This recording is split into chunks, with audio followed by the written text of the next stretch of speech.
Moj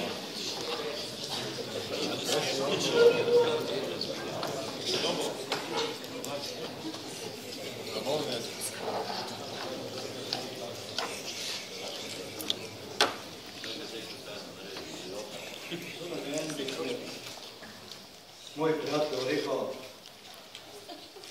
Bog da ostane tak kot si. To je v tem trenutku zelo težko. Zato se opravičujem, če morda moja predstavitev ne bo takšna, kot sem si jo zamislil, ker sem namreč pod stresom zadnjih dogodkov, oziroma dogodkov izpred nekaj minut, pa vendar.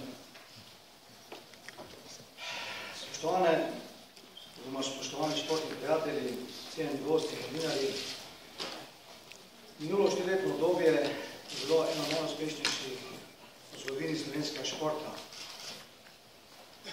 Brez odličnega sodelovanja Olimpijskega komiteja Združenja športnih zvez z Ministrstvom za izobraževanje, znanost in šport, Fundacijo za šport, Strokovnim svetom Vlade Republike za šport in strokovnimi institucijami za šport, zgodovinskih uspehov ne bi bilo.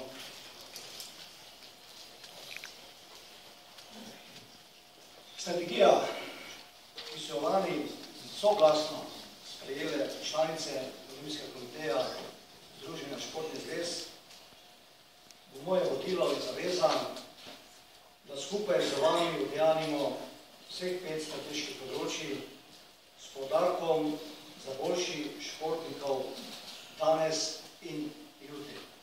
To je teh 5 področij.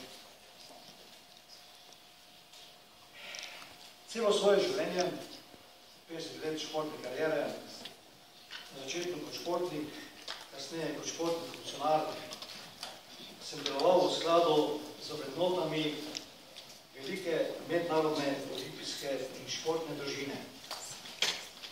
Naj slajd nekaj časa ostane, ker je težko vseh 8 oziroma 9 let prebrati v kratkem času. Ob tem slikovnem prikazu, ki je osrednje sporočilo mojega programa, lahko dodam samo to, da sem se zadnjih 20 let ob vodenju Judo zveze Slovenije učil, kako se to doseže, in v Judo zvezi Slovenije smo to dosegli.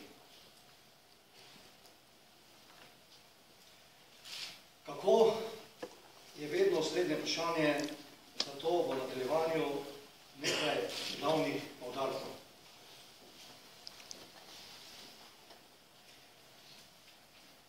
Mladi z prirejanjem množičnih športnih srečanj v lokalnih okoljih, z prepletanjem zgodovine, kulture in športa na teh dogodkih in z aktivnim sodelovanjem športnikov, vzornikov na teh dogodkih. Upam, da se v ozadju slajdi tako kažejo, kot na nek način govorim, ker tega ne vidim. V vseh okoljih imamo številne programe, ki jih moramo samo na nam znan način združiti v celovito ponudbo, ki bo tudi dodana vrednost za razvoj turizma in gospodarstva, katero bo tako poleg družin in gospodinstev ostalo še vedno eden največjih sponzorjev slovenskega športa. Verjamem, da bomo sedaj, ko smo uspeli vključiti v izvršni odbor Olimpijskega komiteja Združenja športnih zvez tudi predstavnika iz vrst športnikov invalidov, sodelovanje z paraolimpijskim komitejem še ustreznejše vsebinsko nadgradili in postali dober zgled nacionalnim panožnim zvezam. Brez trenerjev in ostalih športnih delavcev ni razvoja športa, čeprav nekateri dežurni kritiki to mislijo drugače. Zato bomo ohranili vse dosedanje programe usposabljanja in še dodatno zagotovili pogoje, da športniki v času aktivne kariere in po njej pridobijo ustrezno usposobljenost in ostanejo v športu ali kot trenerji ali kot ostali strokovni delavci.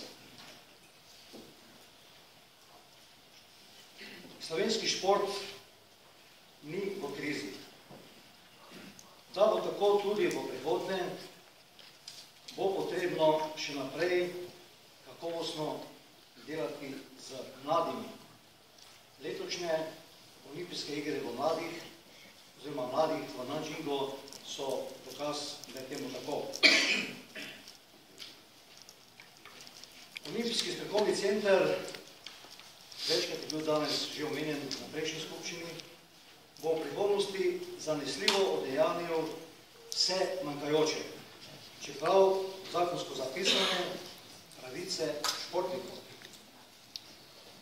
To so brezplačni preventivni zdravstveni pregledi, za katere se borimo že 17 let, vsa ustrezna zavarovanja in predvsem stabilnejše okolje za zaposlovanje oziroma pri zaposlovanju v javni upravi.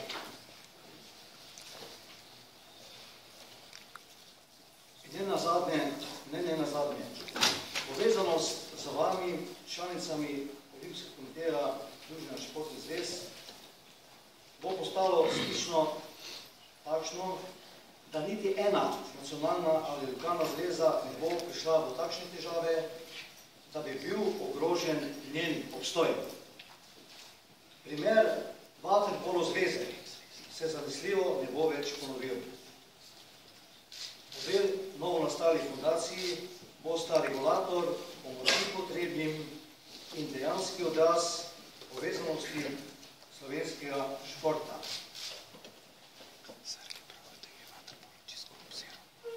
In dovolite mi, da končam to prezentacijo z željo, da posebno pozornost namenite znamenitim besedam moje športne prijateljice Petre Majdič.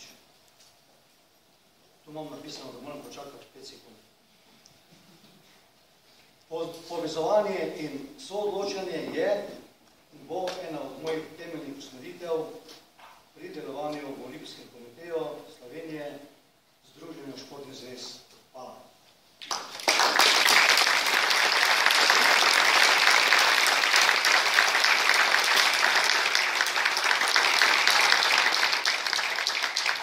Hvala lepa. Na vrsti je gospod Zoran Janković.